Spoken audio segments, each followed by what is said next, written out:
Hello, this is the Jay Show. My name is Jay Smith, and we are now going to about ready to go into the 5th episode. I have with me my expert, Hatun Tash. Good to have you back again. Thanks for having me, Jay. It's terrific to see where we're moving with this material. Now, we've already done 4 episodes laying the groundwork, so to speak, to get into these 26 different Arabic Qurans. But let's just do a quick review to help the people who are coming alongside us. Also, maybe there's some new ones who have not really seen what we're talking about. Let's talk about how it all began. And from the very beginning, we have Muhammad. He was from receiving these revelations from 610 to 632, but the Quran was not written down that early, was it? So tradition tells us Muhammad claimed to have his revelation from 610 to 632. As he received his revelation, he told people, some people write things down, some people memorized it. It is written on the animal skins, on the bones. Yet when Muhammad died, he didn't leave book behind himself. There was no codex and no book. There was no codex. And we thought that this is rather clumsy, that he would not have done this had he been given such an important task. Yeah. Why did he not have it written down to be preserved? Nonetheless, it was written down soon after his death. Yes, from 630 to 634, we've got Caliph, who is the leader of Islamic country, Abu Bakr. He is also father-in-law of Muhammad. He compiles the first Quran because people urge him to compile the first Quran. He does this by ordering Zayd bin Thabit to write. Zayd bin Thabit was a secretary of Muhammad. Perfectly capable of doing that. Nonetheless, he didn't receive the revelations. He had to go to different places to find them. And we talked in one of the episodes about he found one verse with only one man. Yeah. Which is in and of itself a problem because you're always supposed to have 2 witnesses. Yes. Okay? So, and then when a first Quran has been compiled under the Abu Bakr, it was given to daughter of Umar, who was also wife of Muhammad, Hafsa. Okay. She kept that Quran under her bed for a couple of years. Around 646 to 656, we've got third Caliph Uthman. When they went to war to Azerbaijan, people start calling each other kafir, non-believers, because the way they recite the Quran differently. So there were differences appearing in different Qurans, and we also know there were differences also appearing in written texts. Yes. Because what we do know is that all those differences were then burned. By Uthman. So these differences start to appear. We're talking about within 20 years. They're starting around to appear. 650s. 650. So 652, Uthman orders another recension, a second writing of the Quran. Yes. He brings community of people together, 4 people, to make one. Zayd bin Thabit again, Zubair, Harath, Alas, and Harith. So the 4 of them are rewriting that which had already been written under Abu Bakr in 632, 634. So 20 years later, they write a second Quran, a second canon, you might say, or a second recension. Yeah. So you have this second recension being written down 20 years after. They write it down, the 4 of them. They are to write it in a certain dialect, the Qurayshi dialect. Yes. Uthman makes a claim because Quran has been revealed in the dialect of Quraysh. And as they make one perfect copy, they burn all the written form of the Quran. All the other ones all the other ones is burned. Yeah. And then around 650s, we've got one perfect copy, which has been sent to provinces of Muslim countries. 9 provinces that we've come up with. Alexandria. Well, let's just do them. Basra, Baghdad, Damascus, Jerusalem, Cairo, Alexandria. We have Aden, Nishapur, and Herat. So those are the 9 different provinces that you've been able to find at the time of Uthman. Yet we see from the Islamic tradition they are confused how many copies send out. Some people said 4, some people said 7, some people said 8. So we read like Islamic tradition is a bit messy on that. Messy, but they would send one person with each copy, right? Yes. To make sure to preserve it. Yes, people know better. So why were there so many different copies then if they were supposed to be preserved so well with one individual to each province? Oh, well, we will be asking those questions. Those are the kind of questions we need to start asking now. So these are sent out to the different provinces. So at the time of Uthman, there should be one single copy, no variations. Yes. Okay? That's 652. Yes. All right. Well, that's where we're at now. Now we're going to move on, and what we're going to do in this episode, episode 5, we've kind of given a background. We're now going to move into the different readings. Yeah. Let's define terms. Let's look at some terms. What are we talking about here? What are these readings? What do people call them? We are talking about firstly Ahruf, which according to Islamic tradition, Quran revealed to Muhammad in 7 Ahrufs, 7 different ways. Okay. Define Ahruf. What do you mean by different ways? What are you talking about here? It's a bit, Islamic tradition is confused about what is Ahruf means, but it is different dialects. So Islamic tradition tells us Bible, Torah, Zabur and Injil revealed to people from one gates of heaven.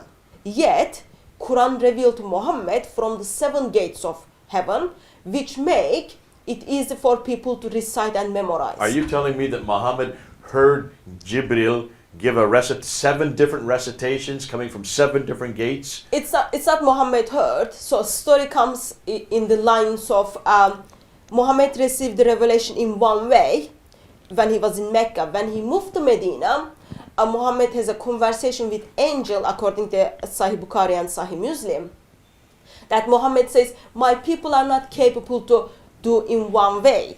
Can you give me in a couple of different ways? And then they have conversation, goes back and forward, and then it stopped in 7. So as Muhammad and angel makes a deal, and they say, okay, Quran is going to be revealed to you in 7 different ways. Are you saying therefore all 7 Muhammad did reveal it in that? So at some according point in to his Islamic life, tradition, in yes. that 22-year period, he actually told it 7 different ways. Yes. Each verse, or each time that there's a difference, he recited it that way differently. And people memorized it like that because we read from the, again, Islamic tradition, there is a conversation about Surah 25, Surah Furqan, where 2 people are arguing which one is the right way. And Muhammad says, oh, it's all right, both of them are the right way because Quran has been revealed to me in 7 different ways. Let me read what Bukhari and Muslim say, because they do talk about it. Let me just go ahead and recite it. It says, Gabriel recited the Quran to me in 1 harf. That's one singular for ahruf. And I recited it back to him, but I requested him to increase, and he continued to increase for me until we stopped at 7 ahrufs. This is what you're referring to, and that's in Sahih Bukhari. Gabriel comes to him and said, Allah has commanded that you recite the Quran for your people in 1 harf. The Prophet replied, I ask Allah's pardon and forgiveness. My people are not capable of doing this. Gabriel came again and said, Allah has commanded you to recite the Quran to your people in 2 ahruf. Muhammad said no, a couple of more times. And finally, Allah has commanded you to recite the Quran to your people in 7 ahruf. And in whichever harf they recite, they would be right. Yes. Now, I hope people are hearing what we're saying. So it seems what we're talking about is that Muhammad received it 7 different ways. Or Muhammad asked to receive 7 it different 7 ways. different ways. But it's not, it doesn't look like it's how you pronounce it, because we look at the traditions, and tradition tells the way people were reciting the same surah, which made people to wanted to fight with other person. Like in one of the occasion, person wanted to grab other person because the way he is reciting. And in one of the occasion, we read again from the traditions, Ibn Ka'b, who is the one who's supposed to teach the Quran, his faith shakes because it is very different. And it is the same surah. His faith was shaken. Yeah, his faith is shaking because other person is reciting is very differently, and then Muhammad says that's all right.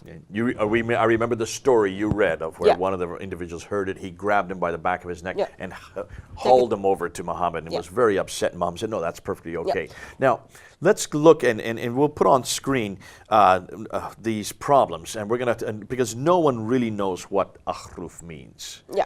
Let's look at the screen, and here are some of the questions we asked. So, some of the people tells ahrufs are the way you recite. It's only the pronunciation, how you recite it. But they would say ahruf is the way it is revealed to Muhammad. So there is 7 ahrufs, and that's the way it is revealed to Muhammad. Okay, just unpack that a little bit. The pronunciation, help me here. And let's go to our Arab expert here. Is it not so that in order to pronounce it in different dialects, you would have to use vowelization?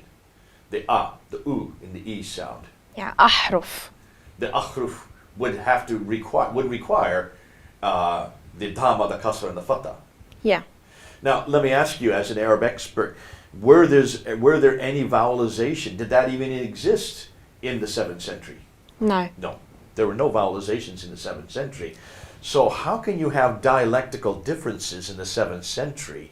Let me ask you again, when you read a newspaper in Syria or in Egypt or in Jordan, don't they keep the vowelization off many of the newspapers so that those can be sold in different countries, and as you read it as an Arab in Libya or as an Arab in Jordan or as an Arab in Egypt, you would put your own dialectical or your own vowelization. Yeah, we need the tashkil, which is the short vowels, to be able to read the word. And the way they do it in Egypt would be different from Syria. The way they do it in Syria would be different from Jordan. And likewise, within those countries, there are different dialects too. Am I correct? Different dialects, but their written would be the same. Okay, can you see the problem here? Yes, but we need to remember, because Sahih Bukhari is writing to us around 870.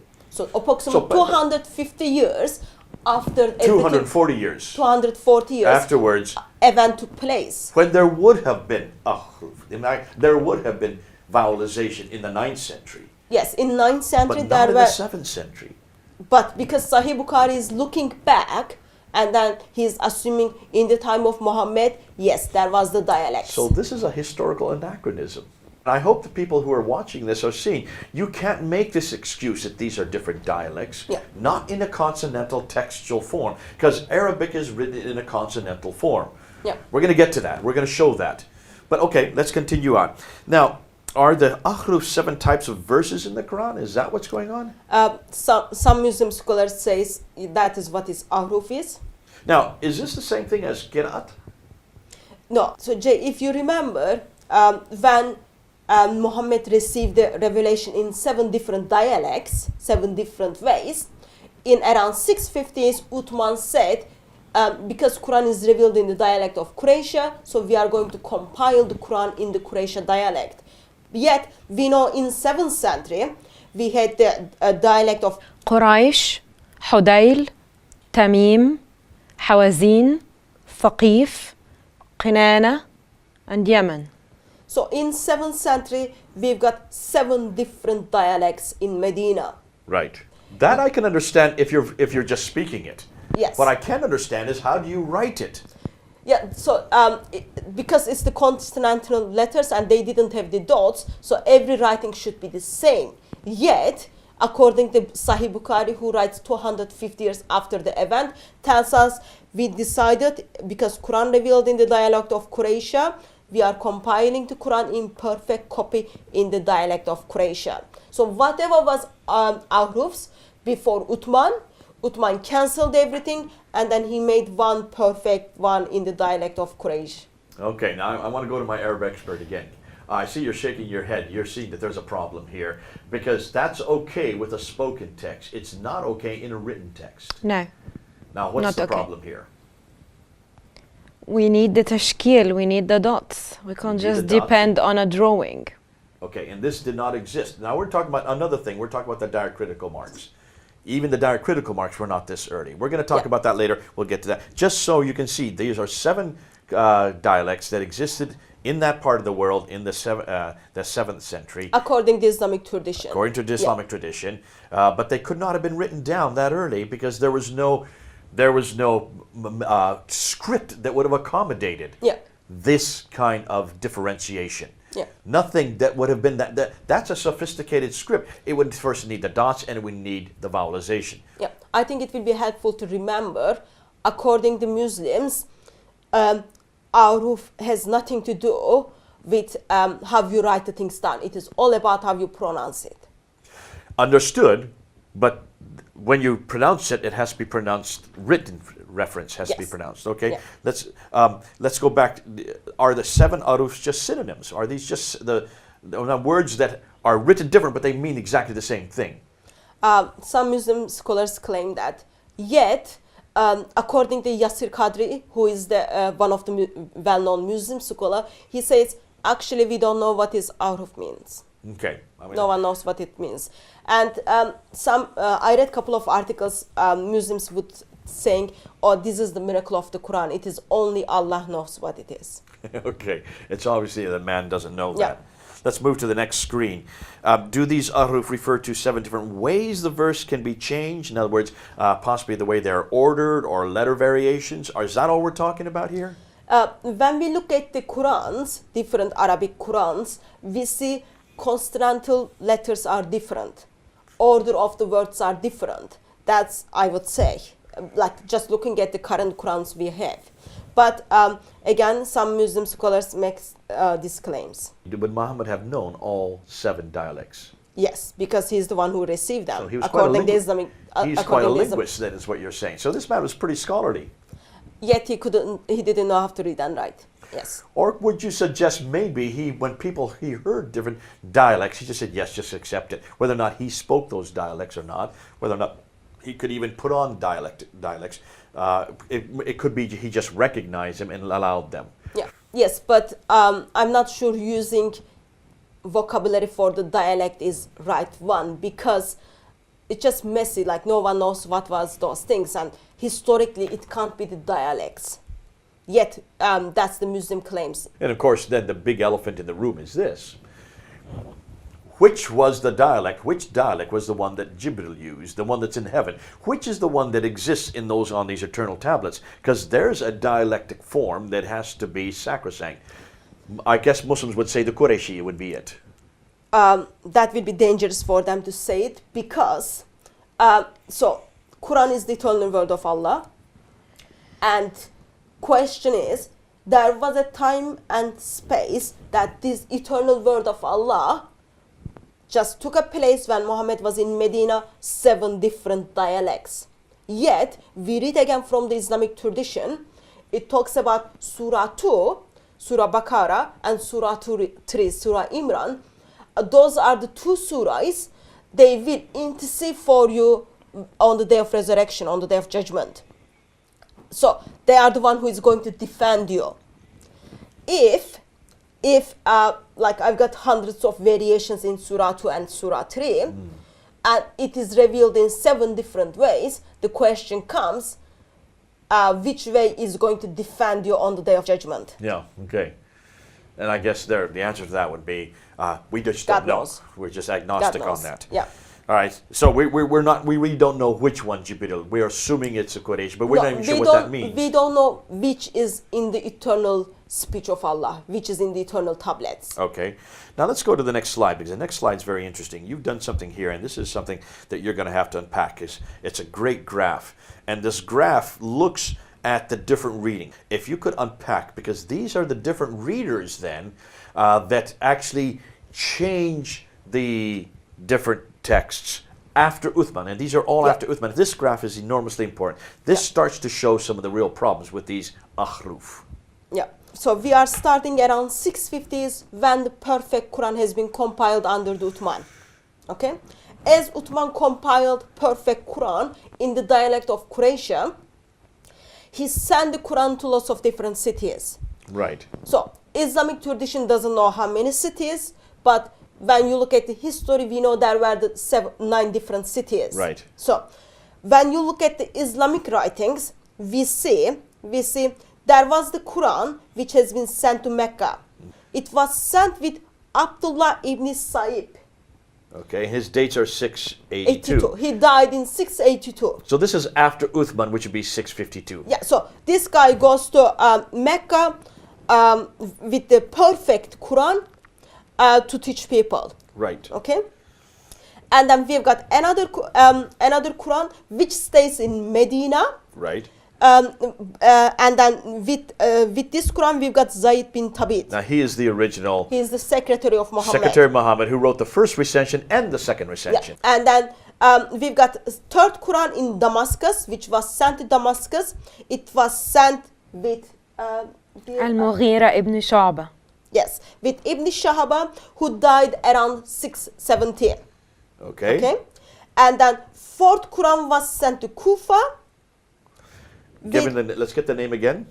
Abu Abdul Rahman as-Sulaymi. So Sulaimi. Yes, and Sulaimi died around 690. 690, late 7th century. Yes, and then fifth Quran is in Basra. عامر ابن عبد القيس. Abdul Qais. Yeah. 674 he dies. Yes, he died in 674. As Quran goes to Mecca with Abdullah ibn Saib, who dies in late 7th century. From this Quran, we've got Ibn Kathir. Don't get confused this Ibn Kathir with the Tasfir of Ibn Kathir. Okay. Ibn Kathir is in Mecca. He lived from 665 to 737. And then we've got, so he's got his Quran. And then we've got two students of him, Al-Bazi and Kumbul.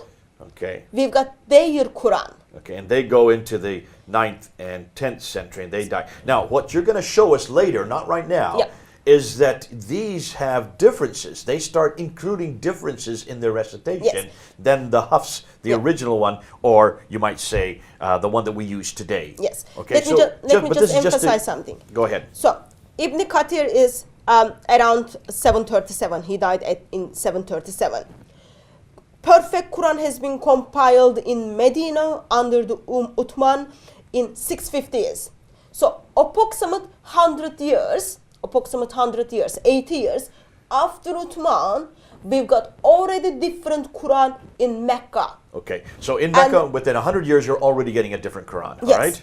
And then in 150 years, 200 years, around 864 and 903, Al-Bazi and Kumbul. Yeah. So we've got another two different Qurans which was born from one teacher, from Ibn Kathir. So already three different Qurans in the, Mecca by the 10th century. Yes. Okay. If you think about it, Mecca is very close to Medina, and it's approximate 2 centuries after perfect Quran compiled. And with this perfect Quran, we've got one person went to that area, yet we've got 3 different Qurans. It looks like the students of those who received it did not agree with their teacher. Yes. Now hold on a minute. Stop there. We're going to unpack some more of that. But what does that tell you right off the top? Is this a book that comes from God, or is this a book that's being manipulated by men? Muhammad made a claim it came from God, but we just look at the tradition and then we see human hand is actively working to contribute into eternal word of To me, Allah. this is very clear that this Man-made. is human intervention. Yeah. These are human changes. These are human induced corruptions, you might say. Which is very sad, because Quran makes very serious claims about people's eternity, yet it's only 100 years or 150 years after the perfect Quran has been compiled. Okay. And then we've got Quran in Medina, which is by Zayd bin Thabit, who was in Medina. And then we've got like one of the Quran which is which comes from Nafi. He died in 8th century, 785. From Nafi, we've got 2 people, Warsh and Qalun, and then we've got their Qurans. Okay. If you look at the dates, so Medina is where Uthman based. Medina is where the first perfect Quran has been compiled. And the Quran, the different Qurans comes to be exist in approximately 200 years or 150 years. It's in the same location where the perfect Quran has been compiled. We've got 3 different Arabic Qurans written. And these could be because they just didn't like what was being said. They didn't like the word that was used. They didn't like the theological interpretations, and so they would change it. Now, we've been told, so what? These are not real changes. We're going to get into that and show that these really are quite substantial changes. But just to give you an idea of Mecca, Medina, you have 3 different Qurans that come later. In Mecca, 3 different Qurans that come later in Medina. What about Damascus? Yeah, and then in Damascus we've got المغيرة ابن شعبة, who died around 670, and then we've got ابن عامر, Ibn Amir, who died approximately 80 years after perfect Quran has been compiled. Okay, from him we've got 2 students, هشام ابن ذكوان. They are dated 850s, approximately 200 years after one perfect Arabic Quran has been Wow, compiled. these are 200 years later. So you're saying even in 200 years later, they're still changing it. So there's another 3 Qurans that are disagreeing in Damascus, 3 that disagree in Medina, 3 that disagree in Mecca. What about Kufa? Now, Kufa is where we are in Iraq. That's in what was today be Iraq. So in Kufa, Uthman sent a person called Abu Abd al-Rahman al-Sulaymi. Yeah, he died in 690s. From him, we've got 3 main teachers. Hamza al-Kisai, Abu Bakr Asim. So they are all dated late 8th century. They are all dated late 8th century. And then we've got their students who have different Qurans. Let's just read their names of their students. So yeah, we've got Hamza's students is what? From Hamza, we've got Khalaf. Khalaf Khallad. And from Al-Qasai, we've got Ad-Duri, Abu Ali al-Harith. and they are again died in 9th Mid-9th century. So about 200 years later. Yes. From Abu Bakr Asam, we've got, Hafs, Abu Bakr Shu'ba ibn Ayyash. yes. So Early 9th century for early both of them. 9th century. So the current Quran, which has been officialized in Egypt, is the Quran which is from Hafs.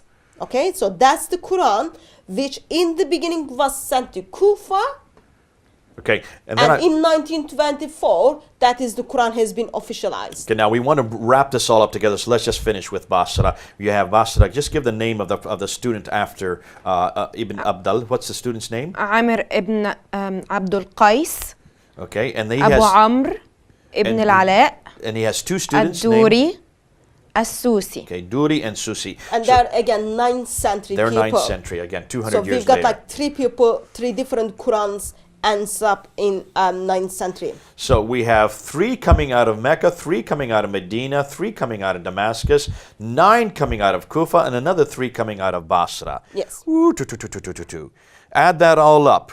3, 6, 9, 12, another 9. That's 21 different Qurans already within 200 years just coming out of those 5 cities. Yes. We've got to wrap it up there for this episode. We're going to unpack this more. We're going to go into this and look and see what also we have. We have some another 3 groups that are going to come out in other cities. But for now, this shows me that this is a man-made document. This shows me there's lots of man-made interventions. Hatun, thanks so much for being with us. Those who've been here, don't go away. We're going to come back, unpack some even more. It gets worse as we go along. God be with you. We'll see you in the next episode.